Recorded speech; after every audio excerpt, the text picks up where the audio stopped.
Ted Cruz, as you may have heard earlier, has been in a squabble, at least their campaigns have, with Marco Rubio over some words from a video.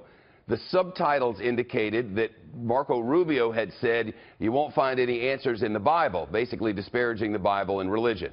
That came from the Ted Cruz campaign. Specifically, it came from Ted Cruz's media advisor or campaign head, a man named Rick Tyler. Well, just moments ago, a news conference happened during which Ted Cruz came to the microphones. You may have heard our Carl Cameron there. He said Ted Cruz is going to be coming to the microphones in just a minute, and he's going to be asking him questions about this whole kerfuffle. Well, what a dramatic moment we just got from Ted Cruz. Here it is. We are not a campaign that is going to question the faith of another candidate. Even if it was true, our campaign should not have sent it. That's why I've asked for Rick Tyler's resignation, because the standards of conduct in this campaign have been made absolutely clear for every member of the campaign. And listen, I understand that Marco's campaign team believes it's politically advantageous to try to distract the topic from his own record. And they have a long record they've earned in South Carolina of engaging in this kind of trickery and impugning the integrity of the opponent is to distract the attention.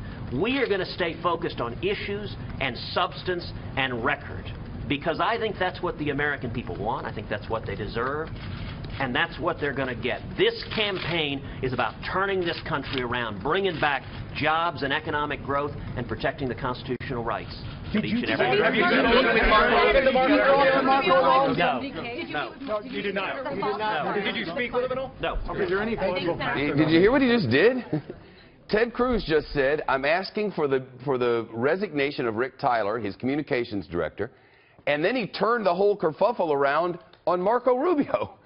If you remember, it was Rick Tyler, Ted Cruz's communication director, who tweeted out and sent out information about this video in which they claimed Marco Rubio had said something that he did not say. Something disparaging the Bible, saying you won't find any answers in there, where actually Marco Rubio, according to both sides now, said that that's where you will find the answers, in the Bible. This plays to the Christian base and evangelicals in ways that a lot of things would not. So first he asked for Rick Tyler's resignation, and then he turned it around and said Marco Rubio is the one who's been doing the dirty tricks. Who is Rick Tyler? Well, I want to tell you a little bit about Rick Tyler. He became his campaign director, or his communications director, a very big job, back in February of 2015. He became the executive, but his history goes back a long way. He started as the executive director of the Republican Party of Maine back in 1995. He was at one point in 1999 a spokesperson for Newt Gingrich. He served as Gingrich's spokesperson for 3 years, up until Gingrich's campaign for president, where Tyler transitioned to work as a senior advisor there. 2012, he went on to Foundry Road Strategies, and then he was a conservative strategy group. And then in 2015, he went on to become the head of communications for the Ted Cruz campaign. So what in the world happened here? How could they demand such a high-profile resignation? You've probably seen this man, Rick Tyler, on television station after television station, including this one, out there spreading the word for Ted Cruz. Now he's asked for his resignation. Carl Cameron is back with us from this. That was not expected. Well, it's the kind of thing that happens when a candidate has been accused over and over and over of dirty trickery, and a rival says it's time for someone to be held accountable. You got to fire somebody. I've known Rick Tyler for 20 years. He's a old Granite Stater and a New England guy who's been presidential and other politics. He gave his resume there, Jeff, and he becomes his head goes on the wall. This is something that obviously for Ted Cruz to have a staffer, a senior staffer, be accused of questioning the faith of another conservative Republican is very dangerous business, and particularly in a race where there's already been a debate about Donald Trump's faith. He calls himself a Presbyterian, often shows the family Bible inscribed by his mom, but ran into that problem with 2 Corinthians and a variety of other things. For Ted Cruz to be questioning Marco Rubio's faith required some sort of a response, or frankly, Marco Rubio was going to continue to complain about it over and over and over again, and we, the media, would throw those questions back at Ted Cruz, which is exactly what happened in this news conference today. Ted Cruz came out just shortly after I was on the air in that news gag, in that sort of crowd clutch of reporters, and he began talking about the economy, and everybody was shouting him questions. And when he took mine, I asked him about Marco Rubio's demand for somebody's accountability, and that's how he revealed that Rick Tyler's resignation had been requested. That's Rick Tyler on the screen now. Go ahead, Carl. Yeah, Rick Tyler has been a communications and political strategist for a long, long time. And you mentioned that he spent some time with Gingrich. Newt Gingrich was a hugely important person back in the 90s in Washington, D.C., and Rick Tyler was one of the central folks going back all the way to that point. And this is really not so much a criticism of Rick Tyler in that he sent out the information, but that Ted Cruz has to be very, very cautious when the subject of faith, and in this case the Bible, from what happened. Now, it's worth going over the details here. There is a Pennsylvania college newspaper that captured a picture and some audio, some video and audio, of Marco Rubio talking about a Bible, and the allegation and the print that appeared on the text that appeared on the video suggested that he was saying that there was nothing in it for some people, that the Bible was not going to help them, words to that effect. In fact, Rubio, immediately upon hearing about this, after it was tweeted by Mr. Tyler from that college newspaper, he immediately said, I said exactly the opposite. Marco Rubio said that there was something for everybody in the Bible, quite the contrary. And therein lies the problem. The Bible itself has become a political hot potato in this election, and Rick Tyler becomes a casualty of that. Bare-knuckle politics, sharp elbows, allegations, sometimes questionable facts, that is the stuff of the dirty side of presidential politics, of all politics.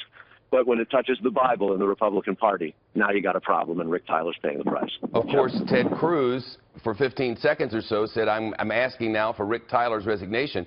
And then for the rest of that news conference, however short, the rest of that news conference, he turned it around and said Marco Rubio was the man of dirty tricks. It's incredible how these politicians, all of them, seem to think they can have it both ways on everything. Well, and then in the case of the original sin, if you will, when Ben Carson was accused of having dropped out of the race, and then Ted Cruz was accused of using a vote-suppressing voter guide that actually told people that they hadn't voted enough and even had listed some of their neighbors' poor voting habits. Marco Rubio was one of the people who said that shame, shame, shame on Ted Cruz, when in fact they had a very similar document that was out. The only thing really all that different about it was it didn't list your neighbors, which everybody sort of agreed was a little bit creepy. But for all intents and purposes, it looked like an official document, and the Rubio campaign had it too.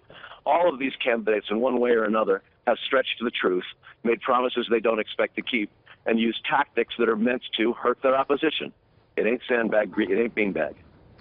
Carl, thanks. Let's bring in Shira Center, political editor for the Boston Globe newspaper, who's live for us up there. She was here to talk about Democratic politics today, but Shira, the world turns.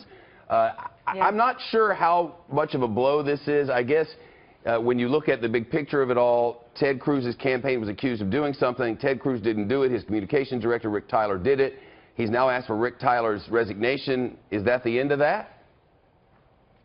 I think it's the end of this one small event in a series of what Carl accurately described as a nasty campaign by asking for Rick Tyler, who I've always found to be quite professional, by asking for his resignation. He's trying to brush this under the rug as soon as possible and move on. Because the last thing Ted Cruz wants is to get into a debate in between all of the candidates about who's the best Christian going into Super Tuesday states. Not because he would think he would lose that battle, but just because it's unbecoming to candidates and the party as a whole to even discuss that going into Super Tuesday, where a lot of southern states are going to vote, southern states with large Christian populations, evangelical populations, in Republican primaries. In a world where Ted Cruz and Marco Rubio both still exist as Republican candidates, in that world, is there a way in your political mind that the Republicans can have anyone other than Donald Trump as their candidate? There's maybe a 5% chance John Kasich pulls it out. It's really hard to see how that works. And that's just because of the calendar. Looking ahead, I mean, Super Tuesday is March 1st. It's 8 days from now. A lot of states are going to vote, but they're all going to, most of these states are going to vote proportionally with their delegates. So Trump, who is leading in a lot of these polls, he's only going to continue to lead in these polls, especially when you have Marco Rubio and Ted Cruz splitting up the votes in other sections of the Republican Party. And it's especially a problem for Ted Cruz, by the way, because the states where he's strongest, such as his home state of Texas, those are proportional states where the delegates are awarded based on the size of the margin of victory or how you do in individual precincts. They aren't winner take all, which is what one of these candidates would really need to secure to give Trump a run for his money. John Kasich, since you're talking about him, remember he used to have a program here.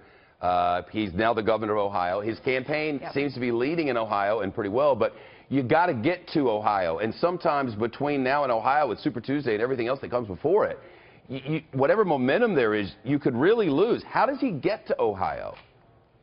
It's forever between March 15th when Ohio votes. And Ohio is a winner-take-all state, right? So it is very good for John Kasich if he does win his home state of Ohio, which more likely than not he will do if he's still in the race. But it's difficult. And what John Kasich needs to get him through that is he needs a whole lot of money. And based on the finance reports we saw coming out of at the end of January, he doesn't have a whole lot of that. At this point, for the next 3 weeks, is going to be the most expensive part of the presidential campaign. You're dealing with states with large populations, multiple media markets, very expensive television advertising is how they get their message out. So John Kasich has to pick and choose which states he's going to try and do well in. He was in Massachusetts over the weekend, so that's one state he's obviously trying to play in. He's wanted to focus on the Midwest, so Michigan is another state he's looking to play in. He has to be really picky about which ones he's going to invest in. You ask Republicans who have been at this a long time, and they're very serious about their Republican politics, and they'll say, well, we're hopeful for Marco Rubio.